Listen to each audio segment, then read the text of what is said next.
let the dogs out. Like, who let the dogs out? Who? Off the Hook, airing on offthehooksports.com. Your home for real news, real opinions, and what really matters about Tennessee athletics. Always available on Apple Podcasts, Spotify, Stitcher, Google Play, TuneIn, iHeart. Like, share, follow, subscribe. Always available wherever you find your favorite podcasts. Welcome to the program with you for the next 90 minutes. And a lot going on. Our own Amanda LaFrada is in some sort of wedding in Phoenix, Arizona, and God bless her, she's not very happy about it.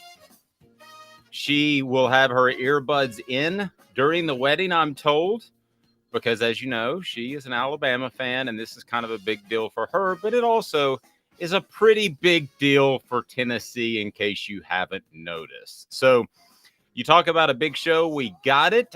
Blake Toppmeyer will join us, the USA Today SEC columnist, Josh Ward of the Sports Animal, and the coach, Chris Landry. So the Down and Dirty at 30, as we get right to it, is brought to you by Honeybee's Coffee. Why is Honeybee's Coffee so good? Well, I could tell you that it's the top 5% of the beans in the world. I could tell you about the great locations in Knoxville. I could tell you about the e-commerce store. It's easy to order, grind your own beans, and have fantastic coffee. But at the end of the day, if you try it once, you'll know why it's so good. It tastes good. I'm not a coffee drinker, and I go have 3 cups there and love it. Usually coffee gives me a headache. It never does at Honeybee's. I'm telling you, it's just that good. And this guy said he was having a cup of joe. Blake Toppmeyer joins us. He is the USA Today SEC columnist, the Down and Dirty at 30. Usually a lot of news. We'll just go Blake instead because there's a lot to talk about.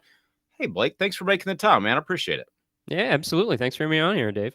Yeah, it's first of all, you and I have crossed paths a couple of times, but really wanted to tell you that enjoy your work. Fantastic stuff. Love what you do. And tell us where people can follow you. And I do want to discuss your latest column, but where can people follow you on the worldwide interweb? Yeah, I'm on Twitter at @BToppmeyer, and you can find my work really throughout the USA Today network. So here locally, you can find it in the Knoxville News Sentinel. If you're in Nashville, that's the Tennessean, or over at the mothership at USA Today. Really, any newspaper owned by the USA Today network throughout the South. Yep, check it out. They were still doing the printed version, but for those of you that are on digital, check out Blake. He's fantastic. And also the podcast too that you do with some guy named John. That's right. Yeah, SEC Football Unfiltered is our podcast. We drop new episodes in the middle of every week. Got our latest episode up now, and actually our lead segment on this week's podcast is taking a look at this Alabama-Tennessee rivalry. So we try to have some fun on there every week. At the end of the podcast, we usually make 5 or 6 picks against the spread, and the race is on right now between me and John. We're both terrible picking against the spread so far, but he's got a 1-game lead on me, so the race for futility is on. Well, the 3 of us should work together then, because I'm absolutely horrible against the spread or predicting games. Sometimes when you get too close to it, I don't know about you, but I overanalyze it. I start thinking about the backup left guard and what if the starter goes down. I don't know about you, but I get too close to it and overthink it. I just think, people think like, oh, he covers sports. He must have a insight on whether this team's going to cover the spread or not. It's like, not really. Like, that's why those handicappers set the lines that they do. I mean, I don't know if there's any real advantage to doing this for a living versus some guy on a street corner. Like, I think your guess is as good as mine when it comes to picking games. But I don't know. That's why they got those big casinos.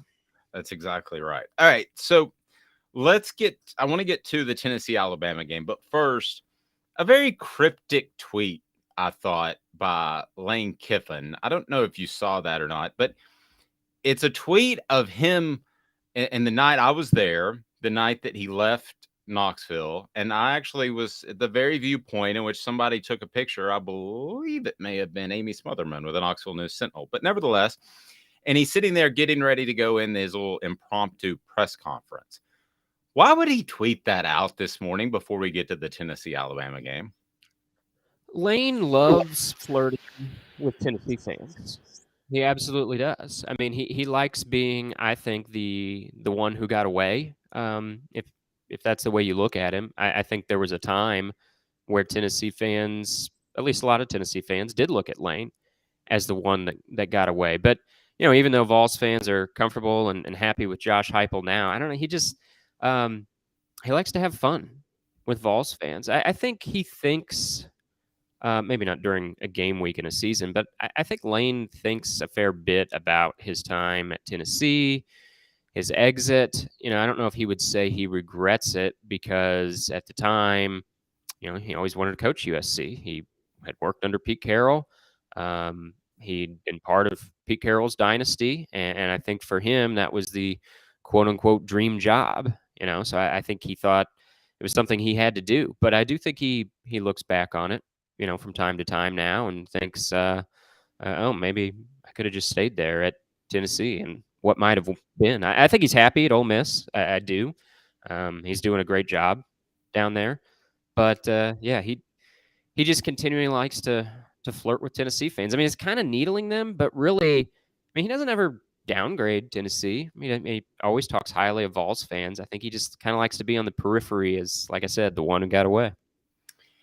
I have a theory that he would tweet that out because I think he's pretty open. I don't think he's as orchestrated as maybe some think. And I think he tweets that out perhaps to have fun, but also I think there's part of him that says at Ole Miss you're probably not going to be a part of games like this very often. I don't think the support is as there as it is at a Tennessee or Alabama. Am I reading too much into that, Blake?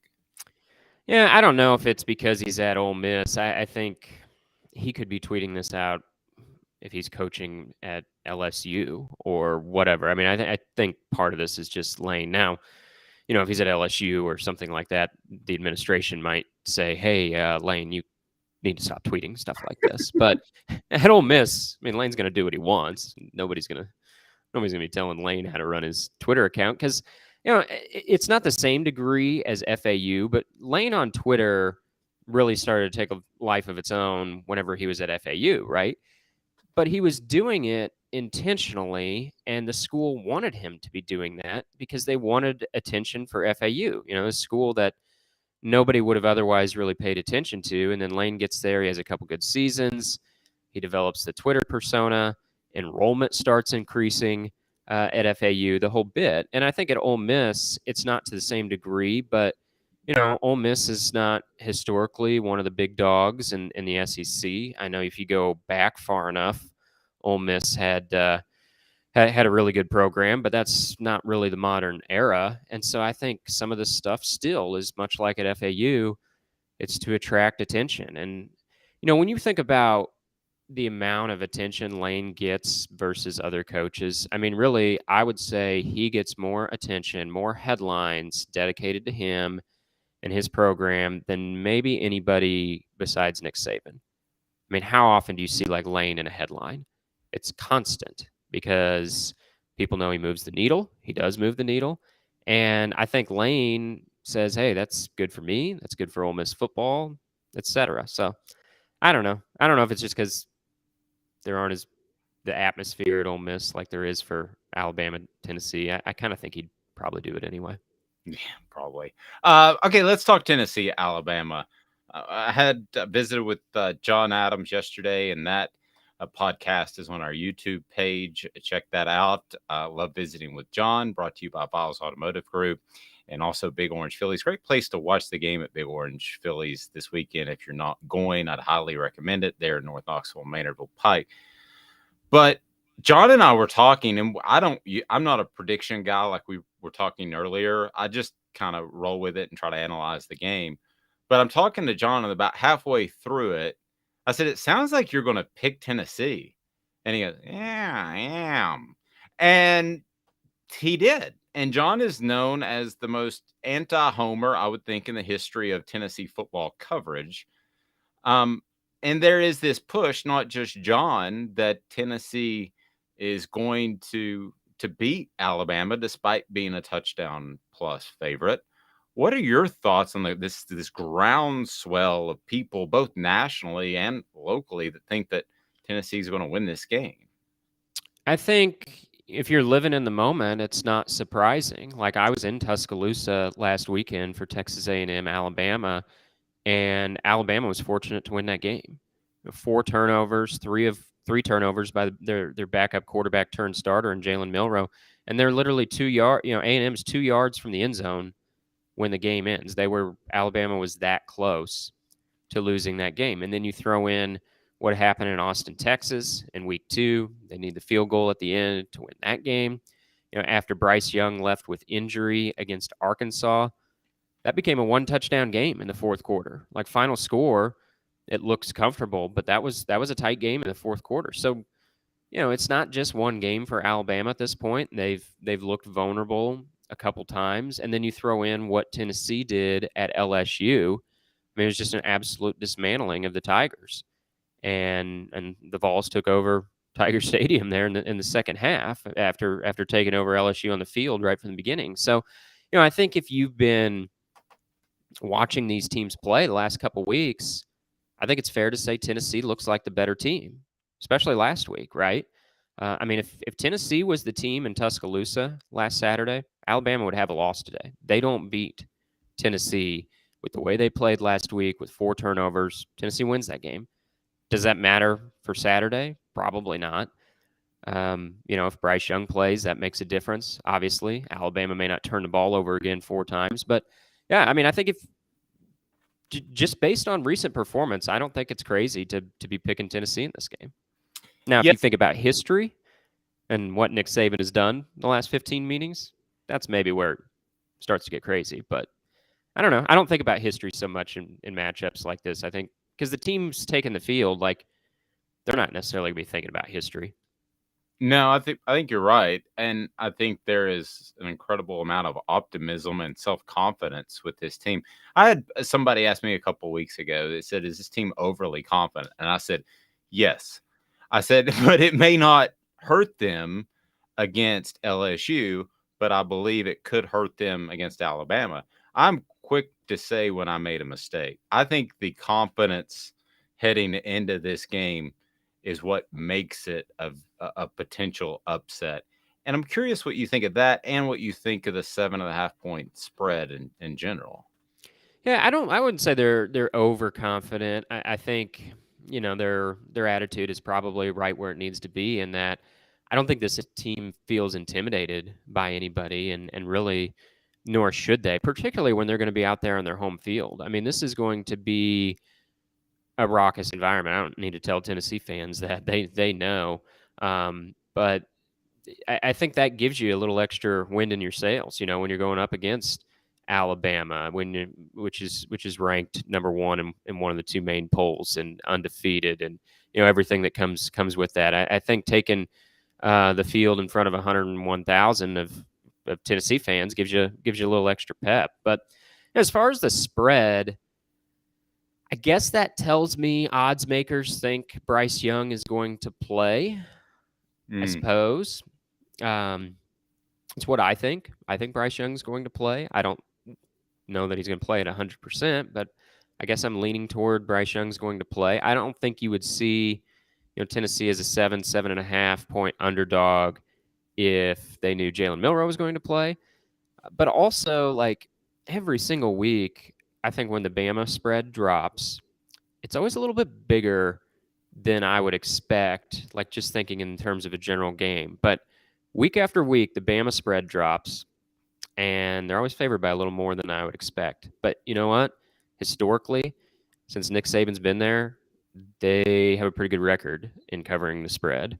And you see these whopper spreads sometimes. Now, this one is an example of that. Is not an example of that, but even when they have these huge spreads, a lot of times Alabama covers. But in general, yeah, I would say my main thought on that is I think the folks setting the lines expect Bryce Young to play. It's funny you say that, because I know somebody that's extremely close to the Alabama program, and he said, I'm not reporting anything, just so you know, so that I didn't run with it. He said, but I'm just saying that I think he's going to play. So I think he will play. I think it's just a pain tolerance issue. So if you were to set the line, if I made you a bookie out in Vegas, and you've got the big gold chains, your shirt's half unbuttoned down, you've got all this going on, where would you set the line knowing Bryce Young is going to play? And where would you set the line knowing that he is not going to play? And I'm usually not an odds line guy, but I'm just curious what you would think. I mean, if I knew he was going to play, but no, he's not 100%, because I think it's unlikely that all of a sudden he's going to be 100% by Saturday, right? So let's say he plays but isn't 100%. I think I'd set it somewhere around where it is now, like 7.5, 8 points, probably. If I knew he wasn't going to play, Alabama maybe 3.5, 4-point favorite, I would say. I mean, I think if he doesn't play, I think Tennessee wins this game. But just setting a line, you got to kind of take out what you personally think is going to happen in the game. In terms of setting a line, I think if I knew he wasn't going to play, I'd say 3.5, 4 points. Bama's still favored. One of the things that's interesting to me is over recent history, we always say two groups have been really, really good for Alabama, and that's the wide receivers and the defensive backs. So if you don't do the research, you go into this game saying, oh, they're just naturally good there. But they're really not elite at all. They're above average. Your thoughts on those two position groups? Yeah, particularly wide receiver. It's not what we've seen really throughout Saban's tenure at wide receiver, because if you think about Alabama quarterbacks, that really started to pick up, the last 6-7 years when Jalen Hurts came along, and then you had Tua, Mac, and Bryce Young. But wide receivers, even before Alabama was getting these elite quarterbacks, they always had at least like one really good wide receiver. And then it started to pick up, and they'd have like 2 or 3 awesome wide receivers. This year, that's not the case. I mean, they've had a lot of drops. They don't have that 1,000-yard type receiver. They don't have 2 of them, that's for sure. I mean, really, I think one of their biggest threats in the passing game is Jahmyr Gibbs, their running back. So think about that. Like one of the biggest guys you got to honor in Alabama's passing game is their running back. I think Cameron Latu, their tight end, is also one of their best targets you got to watch in the passing game. But again, when you start talking about running backs and a tight end being like some of the top threats in the passing game, that's clearly not typical Alabama. There is. There's no Devontae Smith. There's no Jerry Jeudy. There's no that type of target that we're used to Alabama having. I would put their back end of their defense ahead of where I put their wide receivers. I agree with you. It's maybe not as elite as usual. I still think this Alabama secondary, though, is really good. I don't know if I'd use the word elite like you normally would with an Alabama secondary, but I'd say really good. Their wide receiver group, I'd call it average, frankly. And really not even comparable to Tennessee's. No, Tennessee has, they're better at wide receiver than Alabama is. Yeah, and it's not even close. So a couple of keys that you'll be watching in this game as far as a potential upset by Tennessee, which is obviously what a lot of people are predicting, but still has to happen. What are some things that have to happen for the Vols to beat Alabama? Well, the most dangerous thing about Alabama, particularly if you take Bryce Young out of the equation, the most dangerous thing about Alabama is its pass rush. I mean, Will Anderson is phenomenal. I'm a Heisman voter. He was atop my Heisman ballot last year because I thought he was the best player in college football last year. And this year, he's still very destructive. I mean, if you watch that game against Texas A&M last week, he was just harassing Haynes King throughout the entire game. Didn't get that many sacks, but sometimes sacks don't tell the full story. I mean, he was landing hit after hit on Haynes King. He was pressuring passes, the whole bit. And it's not just him. I mean, he's the big dog, but you got Dallas Turner, you got Chris Braswell. I mean, they just have all kinds of pass rushers. However, Hendon Hooker and this offense are very effective at getting the ball out quickly. That's one thing Josh Heupel's offense is designed to do. It's not the old 5-step drop. have a cup of coffee, hang out in the pocket forever, and then absorb a crushing hit. That was the offense pre-Josh Heupel. This system is, people think about the tempo of this offense like between plays, and it is very up-tempo between plays, obviously. But even after the ball is snapped, everything stays high tempo. And Hendon Hooker's really good at making quick, effective decisions and unloading the ball quickly. But so that, to me, is an interesting thing. How effective is that Alabama pass rush going to be? Can Tennessee neutralize that at all? And then the other thing I think about is, can Tennessee get the run game going? Because that, the run game looks so good against LSU, and obviously that's one of the best ways to slow down a pass rush is by handing the ball off and running up the middle. Kind of gives those guys pause a little bit coming off the edge. So I know that's kind of the same side of the ball, but those are probably two of the biggest things I'm looking at is how does Tennessee counter the pass rush, and can they get the run game going like they did against LSU? Let me flip it on the other side. We could use all kinds of adjectives to describe Tennessee secondary. None of them would be great. So up front, they have got to get pressure, in my opinion, like they did against LSU, or it's going to be a long day, especially if Bryce Young plays. Yeah, I think that's the key, right? And one thing I wrote about in a column this week, like Tennessee's weakness, as you said it, is pass coverage. That's right. But without Bryce Young in the game, Alabama's biggest weakness is passing. So they're not without Bryce Young, they're not poised really on paper to take advantage of what Tennessee's biggest weakness is. But I agree, you have to get pass rush, and I think that's every week. I don't think that's just when they're playing Alabama, because the coverage is suspect enough that you got to help those guys out. You got to level the playing field a little bit by getting to the quarterback. We saw that happen against LSU. I think it's going to be a bigger challenge against Alabama. I wouldn't say this is Nick Saban's best offensive line. He's had better units. It's a solid offensive line. It's a better offensive line than LSU. That LSU offensive line has been a wart for that program since their national championship season. Frankly, it's the third year in a row where offensive line and pass protection has been an issue for LSU. So it's going to be a bigger challenge getting the quarterback, but I think Tennessee's done a pretty effective job at that throughout the season. And really, we think about this defense, being kind of an anchor for this team. I don't think the defense for the most part has been as bad as we think. We have to factor in the tempo and how many plays are played in a game. And Tennessee's overall defense, I would say, has been more average than bad. But I think the front six has been pretty good. We normally call it the front seven, right? But anymore in college football, you're playing 5 DBs. So I refuse to call it the front seven anymore. It's the front six. I think that part of Tennessee's defense has been okay. It's the back end. And as you said, you have to mask some of the deficiencies there in the back end with that pass rush. So do you want to throw your prediction out, or do you save that for your column on Friday? Or no, sure, we can throw it out. I mean, yeah, it's like I'll have to have two predictions, right? If Bryce Young doesn't play, and if he does play, is that cheating? I don't know.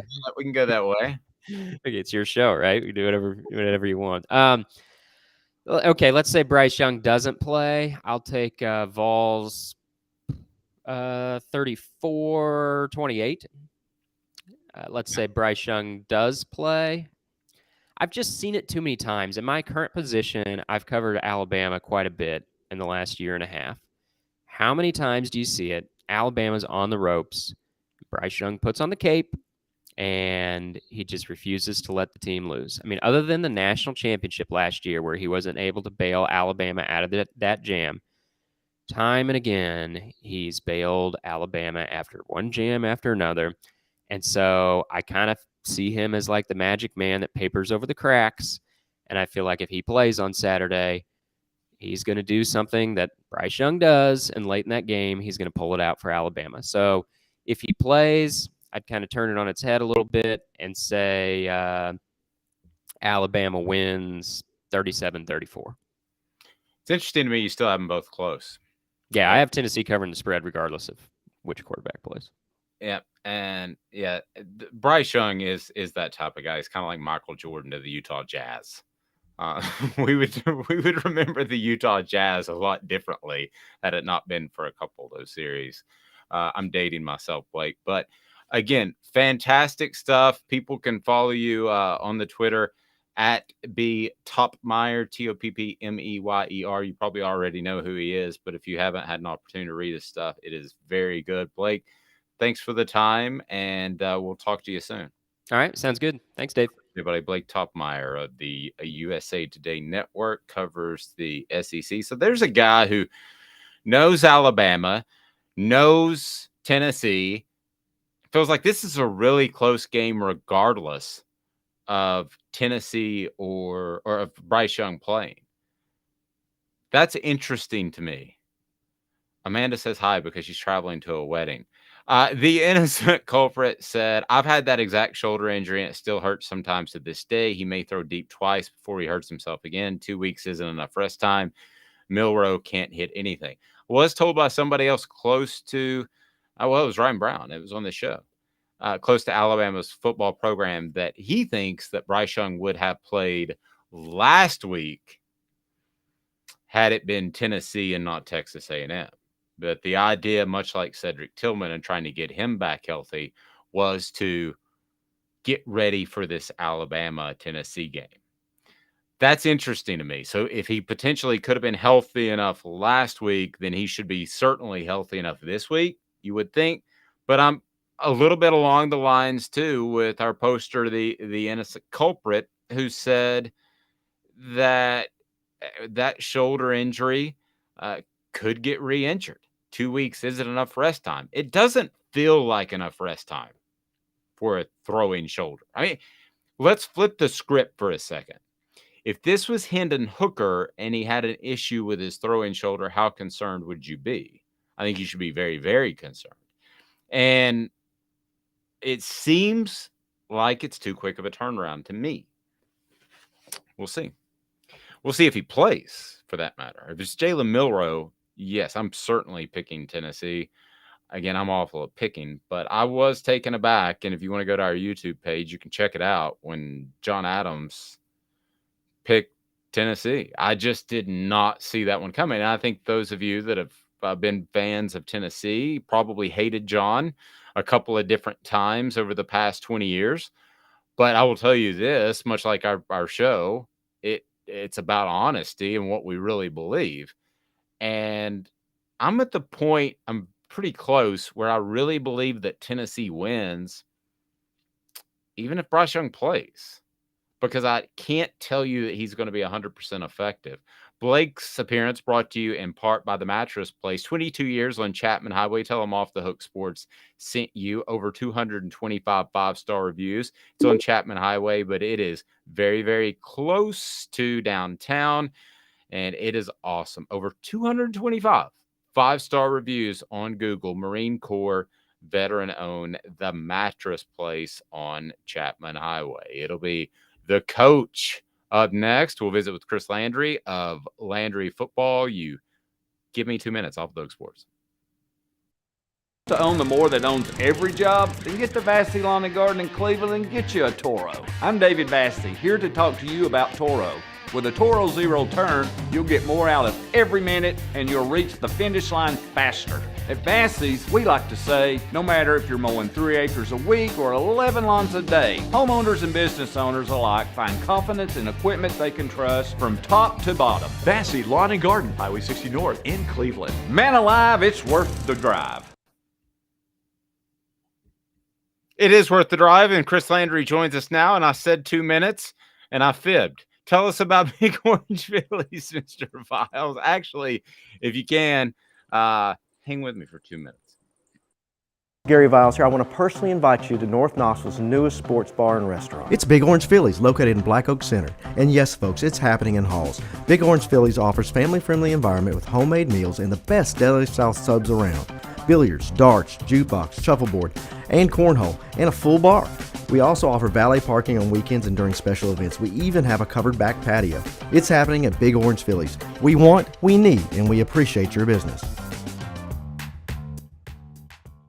Hi, Mike Davis here with City Heating and Air, reminding you to always dare to compare. Our team provides quality local heating and air service, installation, and maintenance across East Tennessee. We use only the best equipment like American Standard heating and air conditioning for your residential, new construction, or commercial needs. Honesty, dependability, and customer satisfaction have been the cornerstones of our business since 1961. City Heat and Air. There's your bear. This is Al's Dish Barbecue Supply, so come on in and see all the different rubs and sauces we have, plus a complete line of Green Mountain grills. Don't be overwhelmed. We have plenty of help so you can produce the best barbecue and amaze your family and friends. Barbecue is America's food. We'll do what we can to bring you all the best products. We're Al's Nest Barbecue, where Chattanooga goes to grill.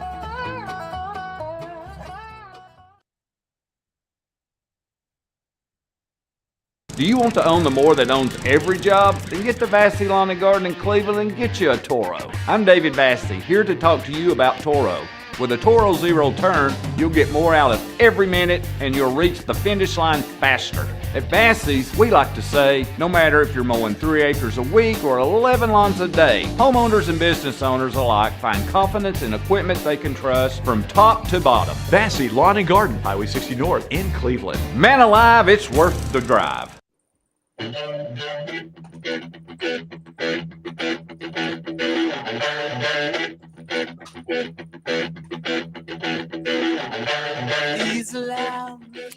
He's Chris Landry. I'm Dave Hooker. Welcome back. Chris, how are you, sir, after my video snafu that you just saw? I'm doing great. It's game weeks are a lot of fun. It's weeks like this that remind me of what it's like to be a college coach on a campus. Not that you get out of the dungeon of your office, but when you go for a little run or something and there's a buzz around campus that you can't quite explain it. Not like a literal, it's a feeling in the air. And I always thought that Thursday, I don't know why it was Thursday. That was kind of it was like the crescendo of the buzz, because Friday is it's like the game's on. It's everybody starts arriving for tailgates, and I'm sure people have arrived already, but a lot of the people, and it was something about it. And mainly because for coaches, Thursdays, it's the last big day of practice. Friday is a walkthrough for people who don't know. So it's kind of like it's the anticipation of the last practice, kind of putting the final touches on your game plan and working through it a little bit and kind of preparing for the walkthrough to go over any late messages that you're going to have on Friday. So big game atmosphere, certainly in Knoxville, and the whole country is going to be focused on it. So really a great weekend of big game matchups. And in Knoxville, they're going to have the biggest of the big games. They are. And for me, Thursday, too, you kind of, we'll call it the hay in the barn. So I had a bunch of high school buddies who turned out to be high school coaches. And I'm sure, I don't know that you did the same thing we did, because there was a lot of alcohol consumed at the time. But we, and by the way, I want to remind everybody that Zool Beer Company, xulbeer.com, is the official craft beer of Off the Hook Sports. So check them out. Great spacious location downtown with parking, and also worldwide award-winning craft beer. But we always called it the Haze in the Barn night. So we play poker, and I knew that I had a light day on Friday. They had a game. I don't know how they handled the consumption of alcohol, but nevertheless, it is kind of the Haze in the Barn night. And I wonder if you're Alabama and you worked with Nick Saban, how much hay can be in the barn when you're not maybe 110% sure how healthy your quarterback is? Well, they know. They know what's going on. I can't tell you for certain. I don't know, but they know who's starting that game, and they have prepared accordingly. I think Bryce Young is going to play, but what they have done, and I don't think it's maybe as difficult as people might think, because the game plan will be about Jalen Milroe and correcting the mistakes, the turnovers, and the mistakes of last week. And they will give a lot of mental work for Bryce, and then we'll get enough physical work to test him out. And if there's a setback, they're prepared either way. Look, they're going to be prepared for either quarterback, and they've got a package that they practice with Milroe, and then there's certain things that they've worked with Bryce in a limited fashion. So, I think the difficulty is more for Tennessee because Tennessee doesn't know who they're going to face, and defensively, they got to prepare for two different packages. They're going to get, hammered with the run game, and they're going to have to, defend the run with Jalen Milroe and defend the quarterback run with Jalen Milroe. And then if Bryce plays, then they've got to worry more about the pass game. So they've got to divvy up their time with trying to figure out 50-50 what they're going to do, what Alabama's going to do. Whereas Alabama, they know what they're going to do, and they know they're preparing, as I said, to get enough work done for Bryce so that he can play. But they've got the Jalen Milroe package. They're just working right now. I can tell you, Alabama, they're working more on just cleaning things up. If they don't make mistakes, they feel good about either quarterback, But if they turn the football over 3 times in the first half, it's not going to come out well for them. I don't care who you're playing. So that's kind of what's going on there. Who is the most important player on the field that maybe is not a known commodity? So, and I'm going to craft this question as best I can. So, I think Hendon Hooker's a known commodity. Let's say Bryce Young plays, known commodity. I think Tennessee's receivers are a known commodity. But is there a guy out there that hasn't gotten a ton of pub that could sway this game one way or another? Well, I think I'm going to go to the offensive line, and I'm going to go to the tackle position. Look, I think that, the key to Tennessee being successful offensively is get the ball out quickly, go with tempo. So I think what Alabama's going to do with their edge rushers is they're going to crash the mesh point. So, Tennessee's offense is an RPO zone read. So they read it, but the mesh point is where you put the ball in the belly of the back and make the decision. Alabama with their edge rushers are going to try to crash that, and are going to try to force that decision before the read, before they want to. And so I would say the tackles. I would say both tackles because I think Will Anderson's going to move around. And so I would say that both if I was going to pick one, I'd probably say Mincy. I would say that he's going to have a really good game. They're going to have to maybe chip if they need to on Will Anderson, or they're going to have to get the ball out quickly. They're going to have to work the screen game, but it is tough to run screens on Bama. They are very well schooled. It's not like, some of the success they had against LSU last week early. So I would say the tackles, because that's where it starts from. Because if they can't protect the edge, and Will Anderson can have the impact, and that means you've got to overplay him. And people have said, well, Will Anderson's been quiet this year. Will Anderson has been phenomenal this year. Yeah. He's been great. People don't really see unless it's a sack or, he has been very disruptive. And so, I think that he could cause a lot of problems, or if they're able to neutralize him, it's a big advantage. So this is going to be, without question, a challenge for Tennessee's offense that they've not faced thus far this year, because there's a lot of playmakers on Alabama defensively, and Alabama, I think, regardless whether Bryce or Milroe plays quarterback, Tennessee's gonna see a heavy run dose. Or if Tennessee does what I think they're going to do defensively and play a loaded box, then that's going to create some easy throws, even for Milroe. So I think Alabama feels pretty good about making Tennessee defend the run. And again, they're going to play off the look. So if they come out throwing a bunch, it's, and if you can't count the numbers and see it on TV, you'll see that Tennessee's overplaying the run. If they don't, then Alabama will just control this game and control it at the line of scrimmage. So it's going to be interesting to see how Tennessee plays it and how well their defense can play. The edge rush has been good, but to me, the key for Tennessee's defense is their ability to stop the run, slow down the run, and you got to stay committed to the run. And with Milroe, Alabama's going to even be more committed to the run. So I don't know that the whole, well, Milroe can't win it or whatever. Alabama can't win this game if they turn it over. And Tennessee, it is in pretty good shape in terms of protecting the football. But if Alabama plays a clean game and runs the football, this is going to be quite the challenge for Tennessee. Well, and okay, so maybe that I'll ask a follow-up there. That's interesting. So who's the interior defensive lineman or two for Tennessee that needs to step up? I don't know that guy's there right now. No, it's not one guy. I mean, you can't do that. I mean, what they're going to have to do is play a lot of loaded front. They're going to have to get their linebackers in. They may have to get a safety in. I mean, whatever it takes to stop the run, they've got to do it. And I know people, well, it makes them vulnerable against the pass. Yes, it does. But if you can't stop the run, you can't win this game. You can't win pretty much any game if you can't stop the run, regardless who it is.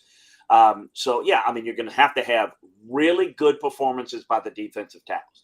Not making tackles, folks, but clogging up the middle. You've got to do that to allow the backers to come in and, again, come down the hill, attack the run. And look, so Tennessee's going to try – I think they're going to try to employ some run blitzes. They're not a point-of-attack team, so they're not going to really hold up. But what you're going to see, I think, is some stunts a little bit where they'll get backers free. They'll get defensive linemen free. You'll get an end have to come inside. Or get a Byron Young to come inside. A Barron to come on a stunt to really do a good job of creating penetration to try to – because Alabama runs straight downhill. So you've got to attack them downhill. It's like a bull in a ring, the old bull in a ring drill that we have. You've got to be able to do that. Well, you've got to clog it up. If you're not a great point-of-attack team, what you've got to do is try to penetrate that somehow so that you can force the back to go lateral behind the line of scrimmage. So Tennessee, I know, has been working hard all week on trying to figure out ways they can get penetration to what we call bubble the run, force the run wide. Because if you force the run wide, then you got a chance to rally with numbers to tackle. But if they get downhill, you're going to have the big plays in the run game, and that's obviously not sustainable. How good is Jahmyr Gibbs as far as top tailbacks in the nation? Let me tell you, every time I study him on film, I keep watching him and watching him and watching him. And I agree that the running back coach, mentioned this to me, but I see it every time. He looks more and more like Alvin Kamara he just is built like him. He runs like him. He catches. He has that type of skill set. He really is that. He's mentioned it to me a few times, and I saw Jahmyr at Georgia Tech, and I could see the physical comparison, but I didn't see the burst. I'm starting to see it now. He is a big play talent that, there's just a ton of explosive runs that they have. I mean, they've got like 51 explosive runs thus far. They're getting it done in the run game a little more than people might think. It's been the turnovers that has been killer, the mistakes that's been killers in both the Texas and the Texas A&M games that made those games close. Otherwise, you take away the turnovers and you can't.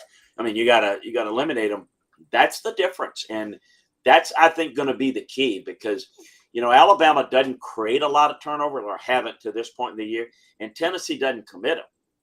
So look, you got to like Tennessee in a matchup if in the turnover battle, and I think it could flip the game in Tennessee's favor if Alabama plays closely.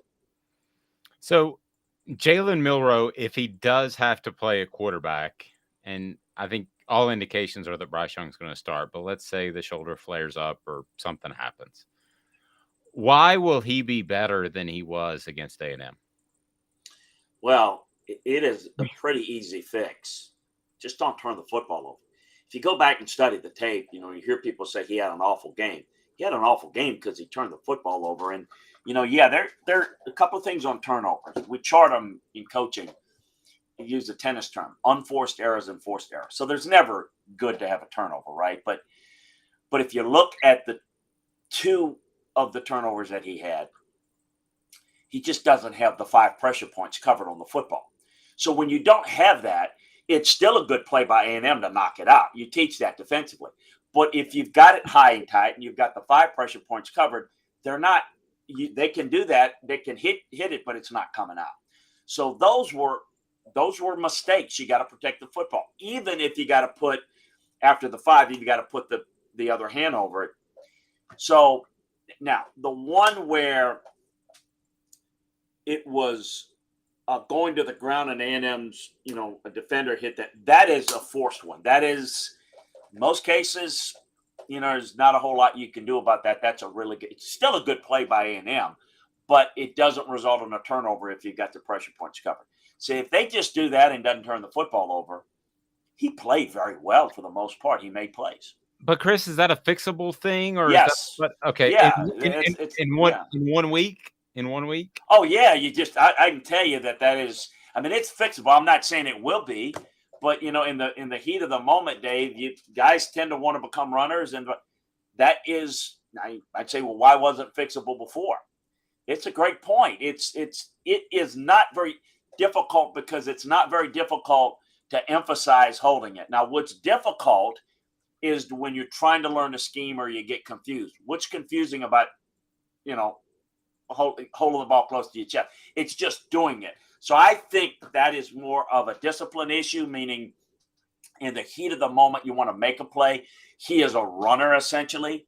So it is, look, I mean, that is something that is fixable. I mean, I've been around it a million times. It is easily fixable. If they don't fix it, well, then that's a real problem, and that's on the emphasis of the position coach there of not getting that done. That's to me got to be easily correct. Now, turnovers, here's what is not easy, is like when you throw interceptions and he threw one. There's a different reason for that. Well, what's the reason for the interception? Did he make a wrong read? Was it receiver's fault? Did he get confused by the coverage? Those are more complex. You can not trying to throw an interception. You're seeing something differently than what it is, and you make a mistake. But fumbling the football when you don't have the pressure points covered is the simplest thing in the world. I can show anybody how to do that. Now, if you're not physically strong enough, the ball can get ripped out. But he's certainly physically, if he does it with the right technique. That, to me, what they teach is really good technique there. For him not to play good technique is a little bit surprising there. Interesting.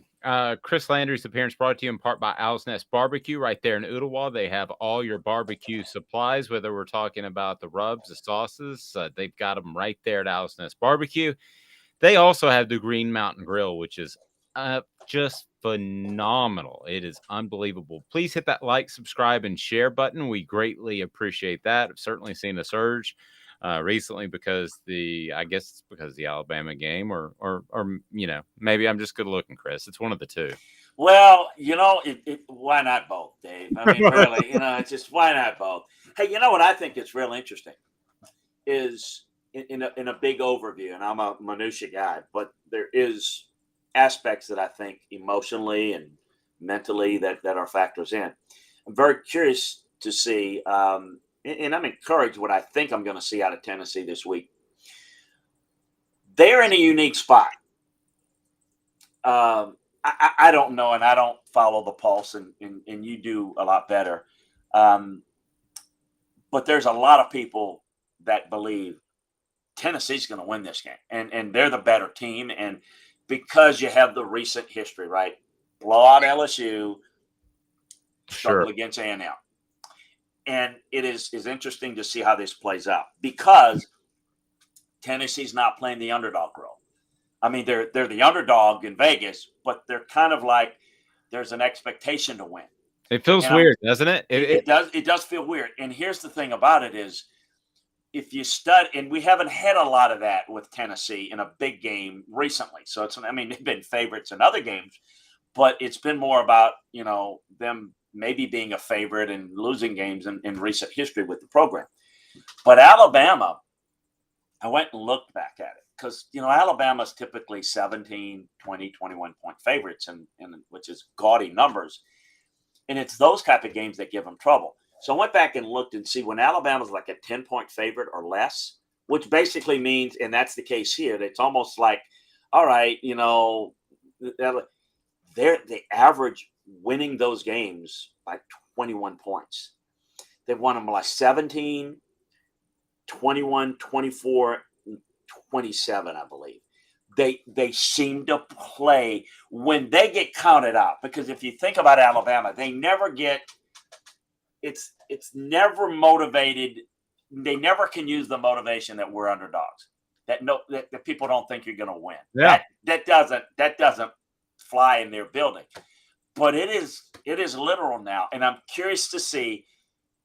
I think I know how Alabama's going to respond to that. They're going to be like, we're going to show you and all of that, and combined with the fact that there was, speaking of the turnovers and everything, the emphasis on that, I don't think that Alabama's going to have the turnover type issues. We're going to see that happen.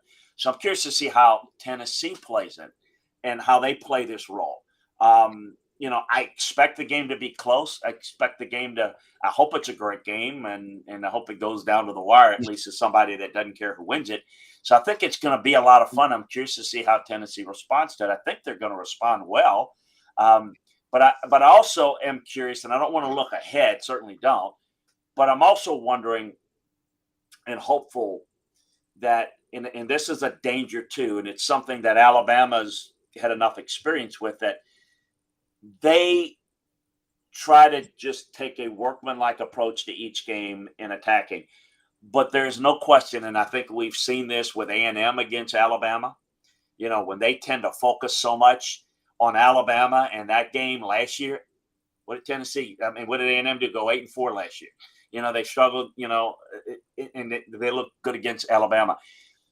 How is this Tennessee team going to play the rest of the year if they don't win? Or if they do win?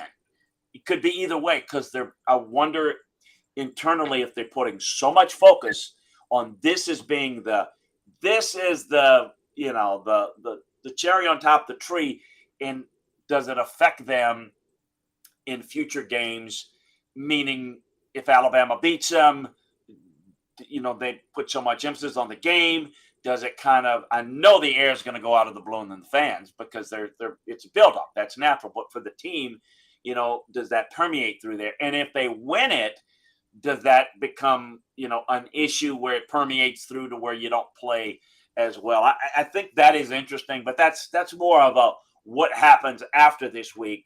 And I know we want to focus, but I'm curious to see, because they won't say it, but that there is a hyper focus attention to a game like this for Tennessee. I think the pressure is on Tennessee more, because I think that Alabama is either way is likely going to win the West and have their chance, where Tennessee, in their hopes, they really need to win this game if they're going to in any way be a player in the East.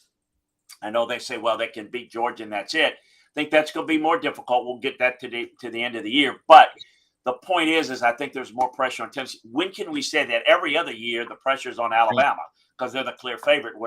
So I think how they handle that's going to be interesting.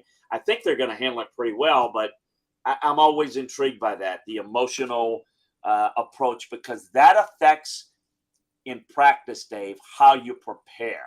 Right. And the focus level and in the distraction level. And can you minimize that? And I can tell you, for games like this, it's more a distraction for the home team, because everybody's coming to your place and family coming in and whatever. Whereas you go on the road, you can be more of a workman-like. So it's still a big advantage being in Neyland. But I've not seen Tennessee in this position in a long time. So I'm curious to see, whereas I've seen Alabama in it for, every year they seem to be in these type of games. I'm curious to see what my NIL interviews are going to be like on Sunday either way. That's true. That's true. Yeah. And I can't announce it yet, but there's a couple of more that'll be in the fold. So we'll see. Great stuff as always. People need to go to LandryFootball.com. Chris, we appreciate it. We will talk to you sooner. We're going to have a breakdown on some Tennessee prospects on the YouTube page. So fantastic stuff. Thank you, Chris. They got like 45 guys coming to visit this game for Tennessee alone, and got one official visit. And class of 2023, 24, 25. You better get them there. You're going to have a whole section of recruits in this game. So a great atmosphere, a good time to have them there. Thank you, buddy. I appreciate Thank it. you. Chris You bet. Landry, LandryFootball.com. His appearance brought to you in part by Craft Treats. Go to crafttreats.com. And don't forget, you save 20% at checkout with the exclusive code Off the Hook. The exclusive code Off the Hook. And it's great for your pet's digestive system. It's easy for me to say, digestive system. It's great for anxiety, and it's fantastic for my dog in particular that has a little bit of an arthritis issue. So he's bouncing back. Fatty's jumping right up there thanks to the chill pills. But you go to crafttreats.com, you can get the chill pills. Don't forget, you save 20% off at checkout with our exclusive code Off the Hook. So those of you that are asking, wondering, I know she's on the message board, Amanda LaFrada got tied into a wedding. So we will be rejoined by her tomorrow. But so we're all out of sorts in terms of the layout of the program. We're going to get to some things right now because Brittany Campbell, who is a loyal viewer, listener, all of that. Brittany, how are you? Good. How are you? I'm well. You're not nervous, are you? Nah, I'm not going to throw up or anything. So you're not going to play the wrong commercial break like I did a few minutes ago. All right. So, that's all you do. Yeah. So, okay. So for those that don't know, Brittany's awesome. She put together a spreadsheet, and spreadsheets are difficult for me. I'm starting to get a grasp of them. But she put together a spreadsheet of this day in Tennessee sports history, which was the original plan. So let's go to that right now. Brittany, do you have that pulled up? Can we do this day in Tennessee sports history, or do you want me to announce it, or do you want to announce it? I can do it. Let me find it. Okay, here we go. This day in Okay, sports here we go. history. Putting things in perspective, exclusively on Off the Hook Sports with Dave Hooker. You're so old. When you were a kid, rainbows were black and white. And Amanda LaFrada. New kids on the block just called. They wanted you as a backup dancer. A couple of people saying they haven't gotten their shirts yet. Sorry, they are going out. A lot of them have been out, though. I am curious. There are a couple of you that should have already received them. So I'll get on that. Brittany, this day in sports history, what do we got?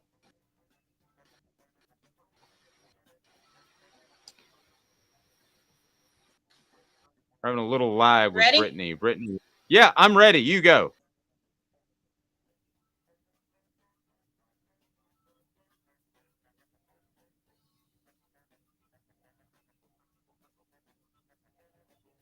Oh, man, we're having a lag with Brittany. Brittany, we're having a lag with you. Can we try again? Talk to me. Give me a mic check. We've lost Brittany. No, it was going to be Brittany's debut. Brittany, we'll work it out. I will get to this day in sports history. How about that? And then if you hang tight, I'm not sure why we can't hear you, but if you hang tight, then we will do a little message board bingo later in the program. Man, I hate that. Brittany's awesome. This day in sports history, so I'll go ahead and handle that. But I want you to know that it was Brittany who provided it. So today's October the 13th. Tennessee defeated Florida, number 5. Number 9, Florida, 45-3 at home. Dale Carter scored on the opening kickoff of the second half on a 91-yard kick return, and I remembered that because I was at my dad's house because I'd gotten in trouble and I was thrown out of my mom's house. There you go. Probably a little bit more information than you wanted to know. Hit that like, subscribe, excuse me, and share button. Josh Ward of the Sports Animal will join us here in just 2 minutes. So hang with me for 2 minutes. Mr. Biles, tell me about Biles Automotive Group on Callahan Drive before we get to Josh Ward of the Sports Animal. It's Gary Viles here, Viles Automotive on Callahan Drive. I've been selling cars here in East Tennessee for 27 years. In that time, I've come to realize it's not about the car. It's about you, the customer. So I'm here to take care of you just like family. Good credit, bad credit, you name it, we can get you taken care of. If we don't have it, we can find it for you. We go across the country to get any vehicle that you want. And here at Viles Automotive, we don't believe in fake numbers. We just give you great deals. And as always, we want, we need, and we appreciate your business. Do you want to own the more that owns every job? Then get to Vassy Lawn and Garden in Cleveland and get you a Toro. I'm David Vassy, here to talk to you about Toro. With a Toro Zero Turn, you'll get more out of every minute and you'll reach the finish line faster. At Vassy's, we like to say, no matter if you're mowing 3 acres a week or 11 lawns a day, homeowners and business owners alike find confidence in equipment they can trust from top to bottom. Vassy Lawn and Garden, Highway 60 North in Cleveland. Man alive, it's worth the drive. This is Steve Rain. I own the Midnight Oil and Michelin Tire Direct service station here in Ottawa. It's not a fancy place, never has been, but it's a clean place with clean restrooms and good folks who work here. We sell gas and fix cars, nothing glamorous, but we love what we do and we're going to keep doing it for a long time to come. There's not many real service stations left, and that's a shame. We're the guys just like the guys back in your hometown. We'll fix your tire, change your oil, and put a new set of Michelins on your car. If you want a Twinkie, you'll just have to keep on going. Thanks for the business.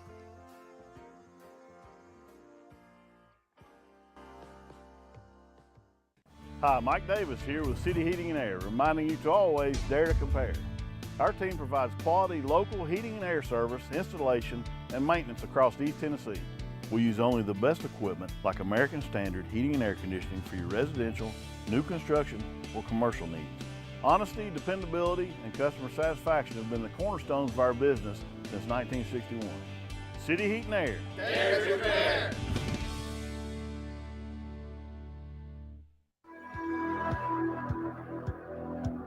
Welcome back. Interesting show so far. Blake Toppmeyer joined us with the USA Today Network. He's the SEC columnist. Chris Landry of Landry Football joined us as he does each and every Thursday. Tomorrow we'll have Jonathan Crompton. Tomorrow we'll have Coach Lance, who was wearing a Hooker t-shirt in one of his most recent videos. It's just gone wild and crazy and viral as Coach Lance typically does. So, by the way, if you would like a Hooker shirt, I can hook you up with that. So just email me, David@offthehooksports.com. Pedigo Chattanooga, locally owned store where you'll be treated like family. The region's foremost electric bike experts. They put their hearts into helping you. There's a reason that people come from all over to Pedigo Chattanooga, and there's a reason you should choose Pedigo over those other e-commerce brands. And I can tell you firsthand that you absolutely get the best service and you get the longest lasting battery, and they're awesome. I mean, you can tool around downtown. I mean, I would make it a part of my game day if I were you, because you can be downtown, you can be on campus, you can be all around the place. You can be everywhere, like our next guest, Josh Ward of the Sports Animal. Josh, how are you, sir? Good, Dave. How are you? I'm well. So a little bit of a football game there going on Saturday, as you may have heard. The word is that Bryce Young, I keep hearing this, heard this from Ryan Brown on the show yesterday, heard this from Chris Landry, who we just had on of Landry Football. Bryce Young is going to play. How much does that affect the point spread in your mind? Okay, let's 3 scenarios. Plays, he's just fine. Plays, he's not 100% healthy. And then Jalen likes to fumble Milrow. Those 3 scenarios, poor kid. Those 3 scenarios, how does that affect the point spread, do you think? Well, I haven't heard anything that makes me think Bryce Young just fine is an option. Right. So I would remove that from the table. So I think we're talking about Bryce Young most likely playing and having to play through whatever kind of pain tolerance he has to deal with and put up with, and hope that he can go for 4 quarters. We don't know that that's the case, but I think that's where the conversation is. I mean, if it's Milrow and then maybe Ty Simpson, I think that's what would change the conversation in terms of the point spread, because the confidence on Tennessee's side, I think, would grow and would make that money line even more interesting. So no matter the quarterback situation, I think Alabama is the favored football team against Tennessee because of the talent across the board. But Tennessee's chance to get a win this week is very real because the way Tennessee has played, the advantage that Tennessee can actually have at quarterback this week because of what Hendon Hooker is doing, and Tennessee being at Neyland Stadium. This is absolutely the toughest test going in that Alabama has to get ready for so far this season. You mentioned Ty Simpson, and for those that don't know, he's the highly touted young man who did not play in place of Bryce Young last week. Jalen Milroe did. So have you heard anything that if they have to go second string, that because of Jalen Milroe's performance off A&M, that they could go Ty Simpson direction? Yeah, I think there is buzz coming out of Tuscaloosa that Ty Simpson could be an option, not necessarily to be the guy. They may play both guys, get into the game, stick with one versus the other. I mean, there are all kinds of options that are on the table, I think, for a coaching staff in this kind of situation if the starter is unavailable. Milroe is a fantastic athlete. He doesn't take a backseat to anybody when he walks on the field athletically, but he's inexperienced at that position, as Ty Simpson is as well. Did not take care of the football last week, as you referred to, and I'm sure that's not something that that grows the confidence on Nick Saban's side. And if they're trying to throw the football, which is something you need to do against Tennessee's defense, they might look at Ty Simpson as an option there. So, where things stand right now, I think Alabama is preparing to try to have Bryce Young based on what other people are saying, but that's not guaranteed, and it's not guaranteed for 4 quarters. So if not, you have to come up with plan B and possibly plan C, and I think that could include Ty Simpson. And what a storyline that would be. The freshman who grew up a Tennessee fan and I think at one point was planning to probably go to Tennessee, that ends up at Alabama, potentially playing in Neyland Stadium as a true freshman for Tennessee's top rival. Yeah, plenty of stories out of that one, if it happens. They also have a linebacker with some Tennessee ties. Alabama does. A lot of O's in his name. You probably know who that is. But, yeah, there are a lot of ties back and forth. So yesterday I'm recording our podcast with John Adams, and it's brought to you by Vols Automotive Group and Big Orange Phillies. And halfway through it, this is probably about 11 o'clock, I was like, John, it sounds like you're going to pick Tennessee. And I just the way he was talking, he goes, yeah. Like I was just supposed to naturally know that he was going to pick Tennessee. And then later in the day, you have Paul Feinbaum and some guy named Mad Dog Russo who likes baseball. And they're all picking Tennessee. And Nick Saban responds, all this noise about picking Tennessee, does it affect the game at all in your mind? Well, it's not supposed to. The only thing that causes me pause there is we're talking about Nick Saban's football team. And we've had too many examples of even the slightest hint of negativity on the outside being uttered about the Crimson Tide, and then it becomes tasty rat poison, according to Nick Saban. And when word gets to Will Anderson and to Dallas Turner and all the athletes there on the defensive side for Alabama who can make big plays, then it's going to scare you a little bit. And Jahmyr Gibbs in the open field is as scary of an offensive weapon as there is in college football. And if Nick Saban's able to help get those guys dialed in just a little bit more and focus a little bit more, and you might say, why wouldn't they be focused? They're taking on a top 10 team. You saw him last week fumble the ball 4 times. So that's a huge part of this game. So it does give me pause in this case. And part of the pause too would be, Dave, I'm kind of leaning that way. I haven't picked Tennessee to beat Alabama since 2007. And Alabama won that game, opening kickoff, went onside kick, won the game down in Tuscaloosa, and we haven't seen Tennessee beat Alabama since then. I haven't really even considered picking Tennessee to win the game against Alabama since then. But this week I'm considering it, and I'm leaning that way. Wow. You, Paul, and John, it's just a trio of smart guys picking the Vols. It just doesn't against Alabama. It feels like I'm in some sort of bizarro world. Yeah, viewers and listeners should be more afraid right now, probably. But, I mean, that is where it's trending. And the Bryce Young aspect here has to be factored in. If you told me, if he had not been injured 2 weeks ago and we knew that he was 100% good to go, I don't know that I would have that thought. But I think you're either seeing Bryce Young play at less than 100% or you're seeing backup quarterbacks having to go on the road to help lead an offense that has not been clicking on all cylinders, not even close to it so far this season, against a Tennessee offense that has been. And that's not Alabama's advantage. Their advantage is speed and talent across the board, and that absolutely matters. And typically in this game, we're talking about the turnover battle. Tennessee absolutely has to win it to have a shot.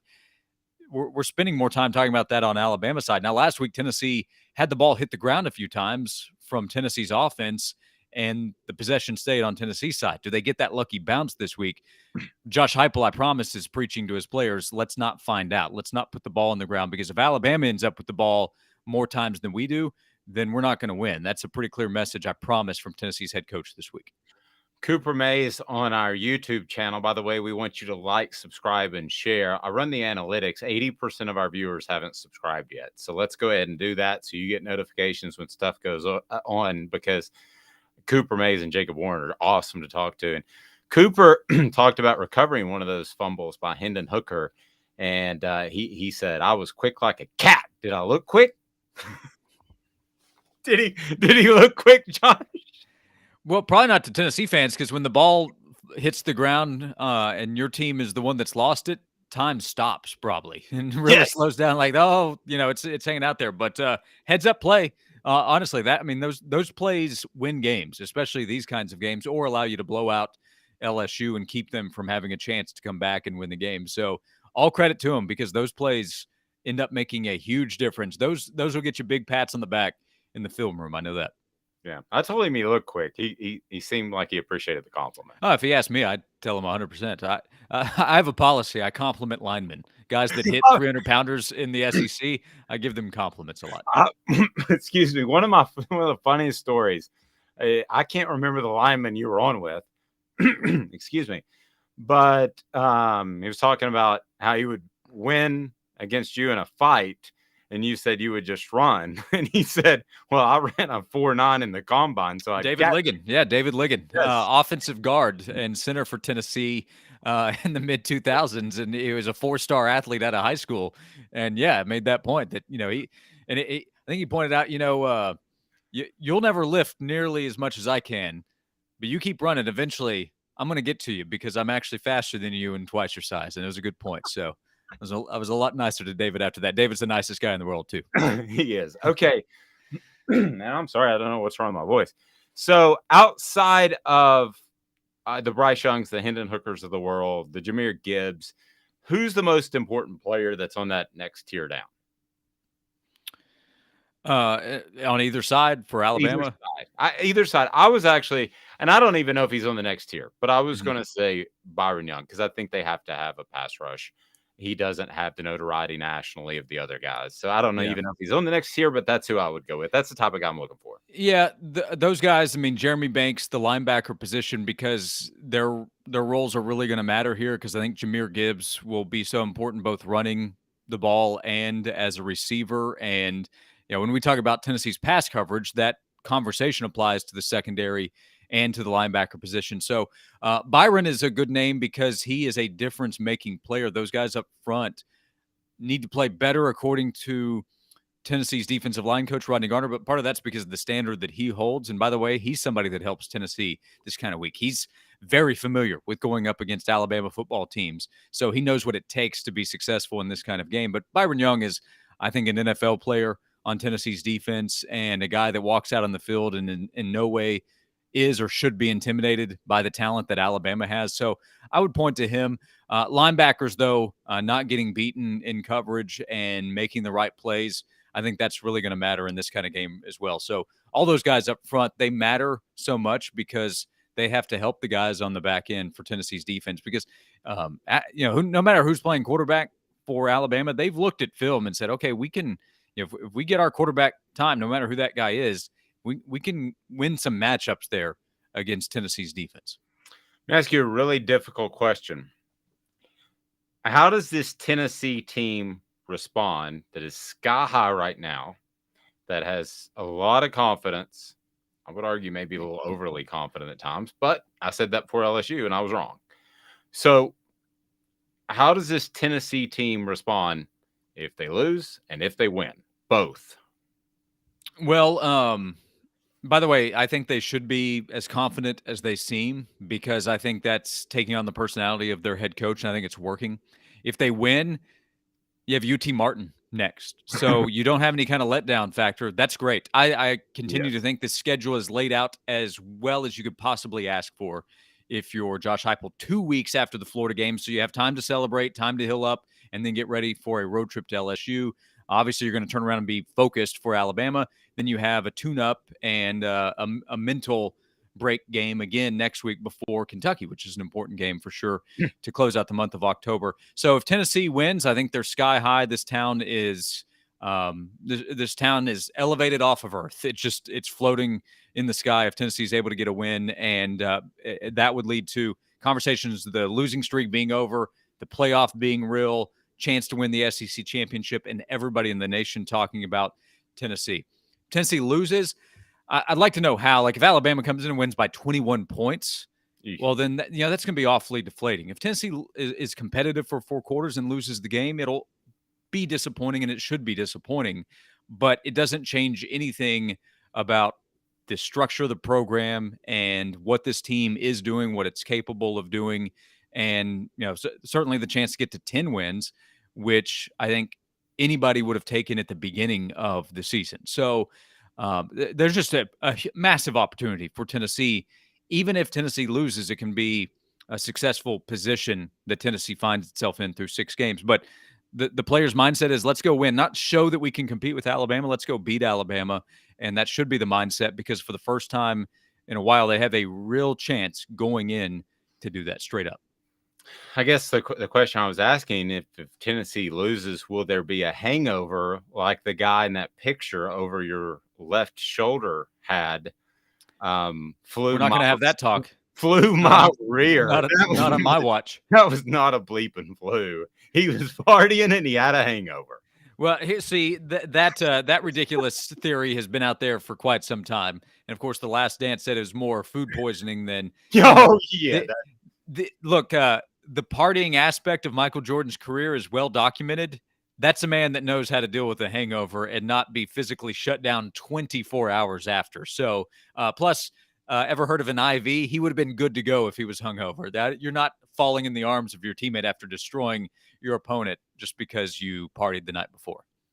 Josh will not be hungover on the Sports Animal, where you can hear him from noon to 3. And his appearance brought to you in part by Zool Beer Company. Go to ZoolBeer.com, XULBeer.com. They have fantastic parking downtown, and they've got worldwide award-winning craft beer, which it's only taken me 3 months to be able to say that clearly. But Josh, the beer's darn good at Zool. It's terrific. Ton of options. Love the IPA choices that you have there. So great design, great beer, great selection, whatever you're looking for, because people have different tastes when it comes to beer. No doubt about it. Zool has covered all of that. Yep. I'll stop by and drop you off some more before too long. I'll be up there next week. So, Josh, have a good week and enjoy the game. Same to you. Same to everybody. That was my thought going into this week. Kind of wrote about it as well. But this conversation hasn't taken place in a long time. 2016, there was talk of it, but you could walk around the field before the game and realize this is going to be a beatdown. Tennessee doesn't have any players left from the Texas A&M game. Everybody's hurt. This week, Tennessee goes in as an underdog, but a chance to win. So I'm glad for Tennessee fans that they get to be a part of this conversation. Can we beat Alabama? They haven't asked that much here in the last 15 years. I'm glad that's changed. You could probably guess who this is, but I don't think most people could. But a coach under Dooley said to me one time, when there was a little bit of hype that Tennessee could beat Alabama, this coach came up to me and pulled me aside, and he said, hey, Dave, do you go down on the field before the game? And I said, no, I'm usually up in the press box getting ready. He goes, hey, man, for all those people that are picking Tennessee to upset, or picking us, he was talking about himself, to upset Alabama, come down and see how big those dudes are for Alabama. I mean, there was a huge differential that is somewhat still there, but it's not as significant as it was in the past as far as from a talent standpoint. Yeah, no doubt. Tennessee has real talent on the field. There's more to find in the recruiting trail, but I mean, Tennessee has a bunch of guys that are going to go to the NFL. Not as many as Alabama, but they have a bunch of guys that are going to go to the NFL and that can compete in the SEC. I mean, two of those guys that are a part of your show on a regular basis, Cooper and Jacob Warren. They don't walk out on the field and look at what Alabama has and be intimidated at all. Previously, here in the last 15 years, that's happened too many times. That's not the case right now. But I appreciate it. Sports Animal and all over the place, and a great column that he wrote about Tennessee fans deserve this, that maybe slightly dated, but it's definitely worth a Google. I might even repost it today. It was very, very well done, and it's on offthehooksports.com. And maybe we can get something else out of you this week. We'll see. How about that? Hey, you got it. We'll see. Thanks, Dave. Enjoyed it as always. Thanks, buddy. I appreciate it. I know Josh has stuff to do. So let's see if we can bring Brittany back in here. All right. So Brittany, I like the connection already. It is absolutely gorgeous. How are you? Good. Can you hear me? I can. You're breaking up a little bit, but I think we can make it work. Okay. I believe in you, and I believe in. By the way, for those that are wondering, Amanda LaFrada had a pre-scheduled wedding. She's not getting married again, but she has to be at a wedding. So we did this day in sports history, which Brittany has provided us an awesome spreadsheet with. So now we want to get to a little message board bingo. So Brittany, are you up for this? Are you fired up? Yes. Yes, she's fired up. So here's the way it works. It's pretty simple. All you have to do is tell me what team's message board this was posted on by this, what is probably an insane fan, will post on a message board about another team, and you tell us who it is. And if you can get it, then we're going to hook you up with some chill pills from Craft Treats, or we can hook you up with some barbecue supplies from the fantastic Alice Nest Barbecue in Ottawa. And Brittany, I've tried to hook you up with some chill pills before, but you don't have pets. Do you want my dog? No. You can have my dog. No. I have a 6-year-old and a 2-year-old. I don't need any pets. That'll do it. All right, here we go. All right, Brittany, message board bingo. So you read it, and we'll see if anybody wins.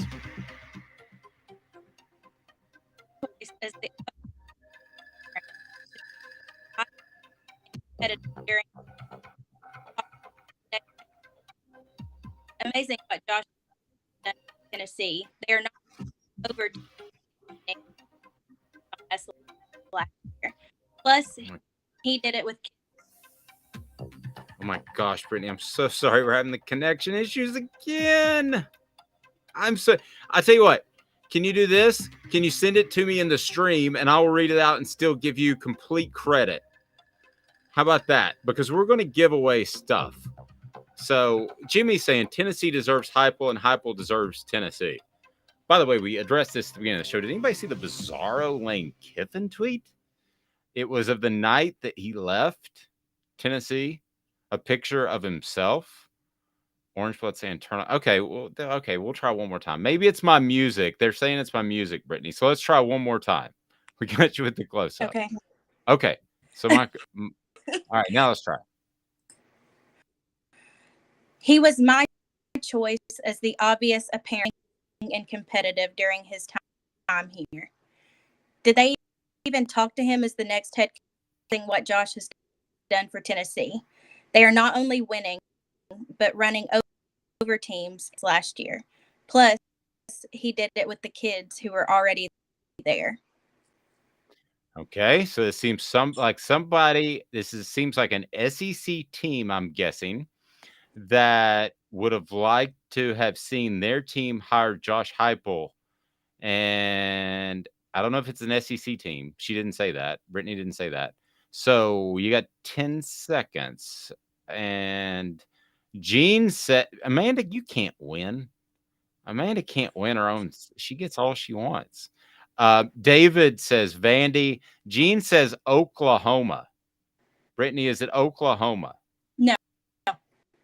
Which would have made a lot of sense because at Oklahoma, Josh Heupel was a fantastic quarterback. All right, now South Carolina. How about South Carolina? Nope. No, so not South Carolina. It is an SEC school. Yeah, I think I know it. It is an SEC school. This is somebody who. What's your camera still? I'm gonna get motion this. David Collins got it. All right, David Collins, Mizzou. It was spelled Nizu, which sounds like something else. All right, so Mizzou, David Collins. I'm gonna put in here my email, and you can tell me if you want we got a couple of different options for you. We've got one, we'll get you with the barbecue supplies, or two, we'll get you with the chill pills. And Brittany, I will be bringing you my dog because it's yappy and getting old, and I don't want to go through the emotional distress of when it when it hits that backyard in the sky. So I mean, that's not anything I want to be a part of because I've already thought about it and it's heartbreaking. But with the chill pills, Brittany, great job. I appreciate it. We're gonna have a hard line dropped in your office so that from now on we can get you on a little bit clear. But great job. You fought through the connection issues. I greatly appreciate it. Brittany is awesome, and she gives us this day in Tennessee sports history. Jimmy said, "Yeah, I know she was breaking up, but that's okay. That's okay." Because we do have a winner. So David won. We had a couple of other guesses for LSU. Yeah, it is funny how you take a look at teams and who they hire as a coach. The talk at SEC Media Days was that Billy Napier was hands-on, going to be a fantastic hire. He's detail-oriented. I still have my questions. People like Shane Beamer because he's animated and he's fun on Twitter and he's fun doing dress-ups and movies and shorts and all that great stuff. But I'm here to tell you, he's not the greatest coach in the world, and then the jury's still out on Billy Napier. People would have told you that there were other candidates better than Josh Heupel. It's hard to find a better one now.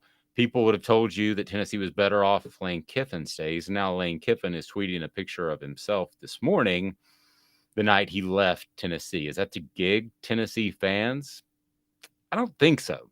I really believe that it's a subconscious tweet about as long as he's at Ole Miss, he's not going to be a part of a game like this. Hugh Freeze had his moments against Alabama.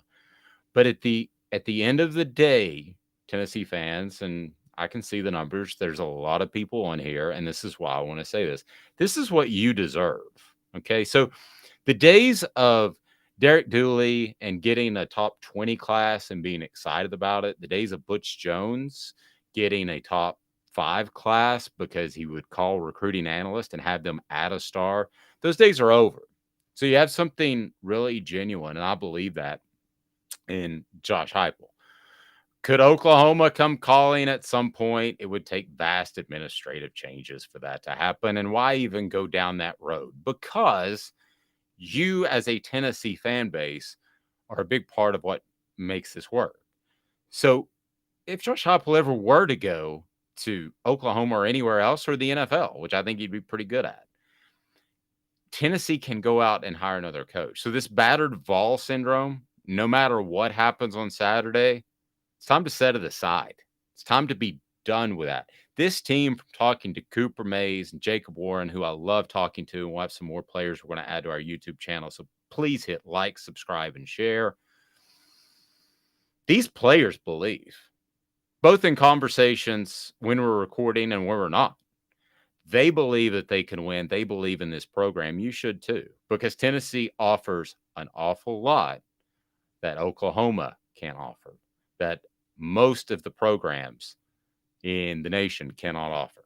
Talking about a top 10 to 15 program at its basis, not over the past 15 years, but fundamentally its structure, facilities, now talent base with Atlanta nearby, now talent base with Nashville growing up.